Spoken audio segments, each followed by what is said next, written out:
Hello, this podcast is going to focus on empirical and molecular formulas. Our EQ for today is how can we experimentally determine the empirical and molecular formula of a substance from its percent composition. I'm Miss Mikesell. I'm one of the chemistry teachers at Eagle Crest High School, and I hope this podcast is helpful. So there are two types of formulas we're going to keep referring to in this podcast: the molecular formula and the empirical formula.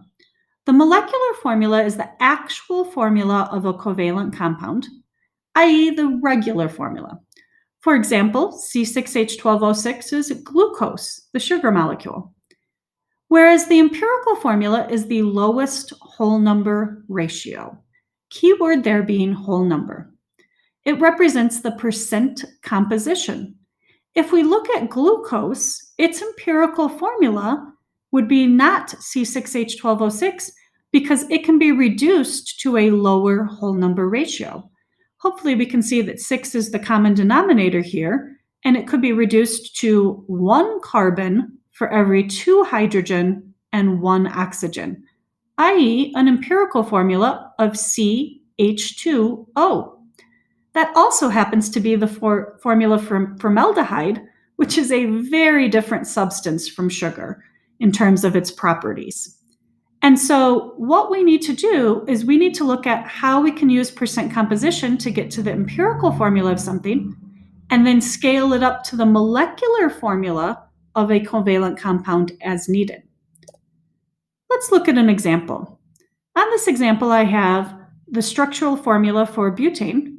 I can see that I have 1, 2, 3, 4 carbon atoms, and 1, 2, 3, 4, 5, 6, 7, 8 hydrogen atoms.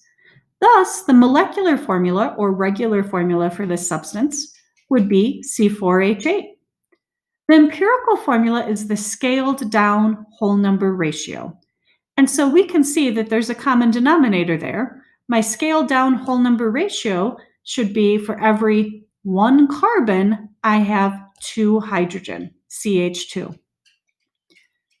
The empirical formula is what we'll always determine using the percent composition, and then we'll have to scale it up to the molecular formula to see the actual formula for a covalent compound. Molecular formulas determine the structure and the properties, like boiling point. So you can see that butane had the empirical formula of CH2, 85.6% carbon, 14.4% hydrogen, but it is not the only substance to have that same formula. Ethylene and cyclohexane also have an empirical formula of CH2, and yet they have a molecular formula of C2H4 and C6H12. And we can tell over here that they have very different boiling points because the properties of the substance is based on their structure, and so very different boiling points. Molar mass can be used to determine the molecular formula from the empirical formula. So we're going to use percent comp to give us our empirical formula, and molar mass as a way to scale up to the molecular formula. We have 5 steps for determining the empirical or molecular formula of a substance from the percent composition. Our first step is going to be to convert from percent to grams, assuming a 100-gram sample. Our second step is going to be to convert from grams to moles. And once we're in moles, we're really comparing the mole ratio, the atoms to atoms, to see how many atoms of this element to how many atoms of that.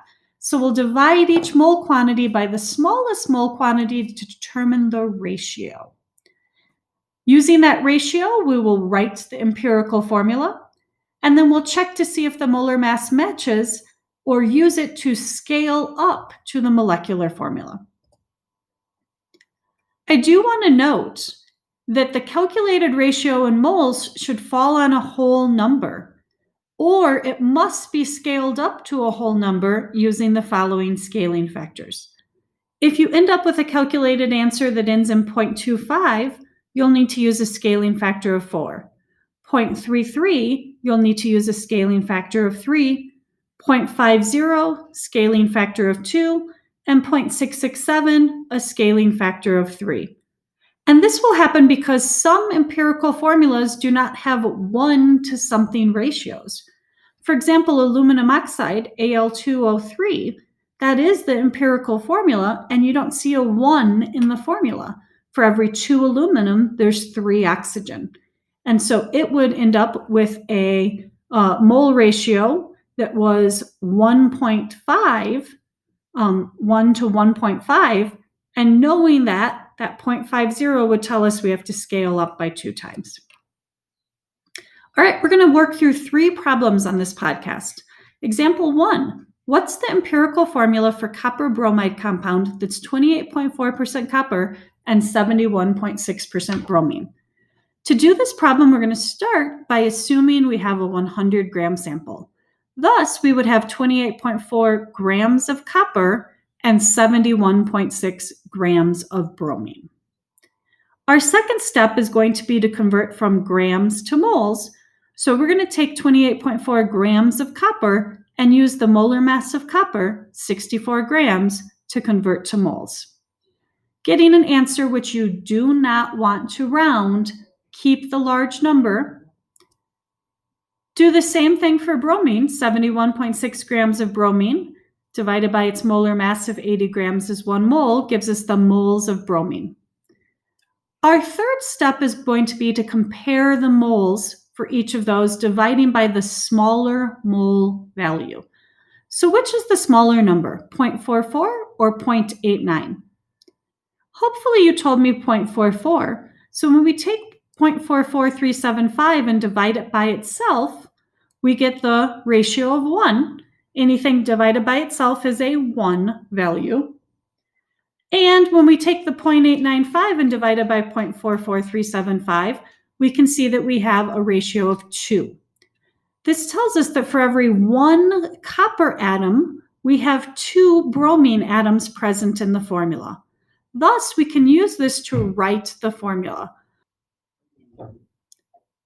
So if we have a mole ratio of 1 copper atom to 2 bromine atoms, our formula would be Cu1Br2, but we know that we don't need to use a 1 in a formula, so we're going to write it as Cu-Br2. This would be the empirical formula of the substance, and since it's an ionic compound, a metal combined with a nonmetal, it would not have a molecular formula. Ionic compounds only have empirical formulas because they're always the lowest whole number ratio. Let's move on to problem 2. What's the molecular formula based on the percent composition and molar mass shown below? Carbon's 85.6%, hydrogen 14.4%, and a molar mass of 56 grams per mole. To make our lives easier, start by pretending you have a 100-gram sample. And so with a 100-gram sample, we should have 85.6 grams of carbon and 14.4 grams of hydrogen. Now we're going to convert from grams to moles using the molar mass of each of those elements. So 85.6 grams of carbon, molar mass of 12 grams is 1 mole, gives us 7.133 moles of carbon. 14.4 grams of hydrogen with a molar mass of 1 gives us 14.4 moles of hydrogen. It's super important to note right here that we use the singular value for the mass of hydrogen because it's not acting as a diatomic element. It's going to be combined in a formula with other substances, and the ratio by which it combines is based on it as a singular element. Always use the singular molar mass value for your diatomics when doing empirical formula calculations. So now we need to determine the mole ratio by dividing by the smallest mole quantity. And we can see that our smallest value was the 7.133. So when we divide it by itself, we get that we have 1 carbon atom.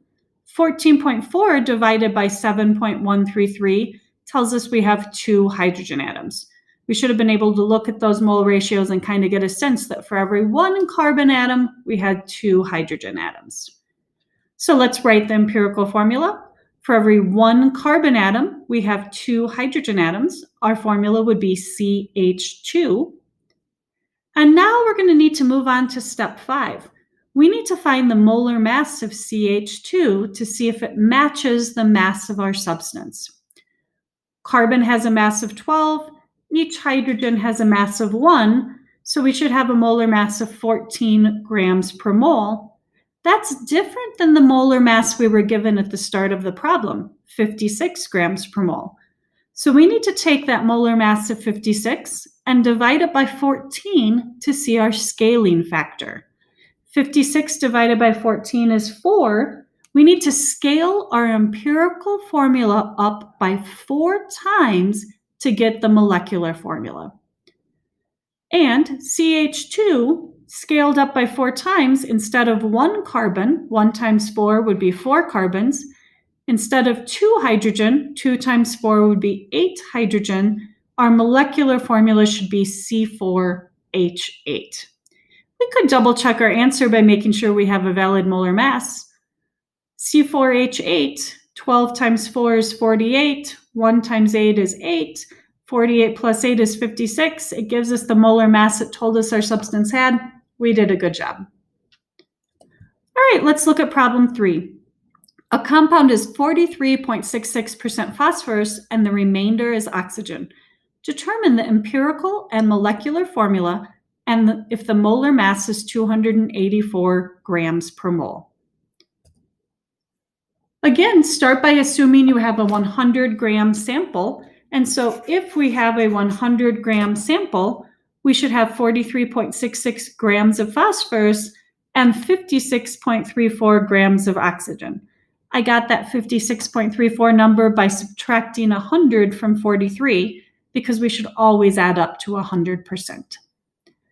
Step 2 is going to be to convert from grams to moles. So let's divide by the molar mass of phosphorus, 31 grams per mole, to get to how many moles it is.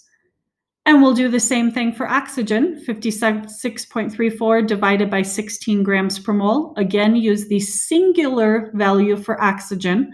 We want to see how oxygen combines with phosphorus in a formula. It's not acting as a diatomic molecule. And so we get 3.521 moles of oxygen. Which one of those 2 mole values is the smaller number? Hopefully you told me 1.4. So 1.4 divided by itself gives us a ratio of 1 phosphorus atom. And 3.5 divided by 1.4 is 2.5. Oops, we need to stop and pay attention here. Remember, you should have always gotten crisp ratio values. So when the calculator lands on a 0.5, what scaling factor do we use? Hopefully you all said you multiply by 2. So we need to multiply both of these values by 2. 1 phosphorus atom times 2 means 2 phosphorus atoms. 2.5 oxygen atoms times 2 is 5 oxygen atoms. Now our empirical formula is a lowest whole number ratio. For every 2 phosphorus atoms, we have 5 oxygen atoms, a formula of P2O5. Our next step is going to be to check the molar mass based on the empirical formula to see if it matches or if we need to scale up to a molecular formula. P2, 31 times 2, 16 times 5 for oxygen, gives us a molar mass of 142 grams per mole. And that is very different from the 284 grams per mole that we were given at the start of the problem. Hopefully you can kind of intuitively tell it's half of that earlier value. 284 divided by 142 tells us we need to scale up by 2 times. So our molecular formula should be 2 times larger than the empirical formula. P2O5, if we scale that formula up by 2 times, will become P4O10, a molecular formula of P4O10. Thanks. I hope this podcast was helpful to you being able to independently do some similar problems. Have a great day.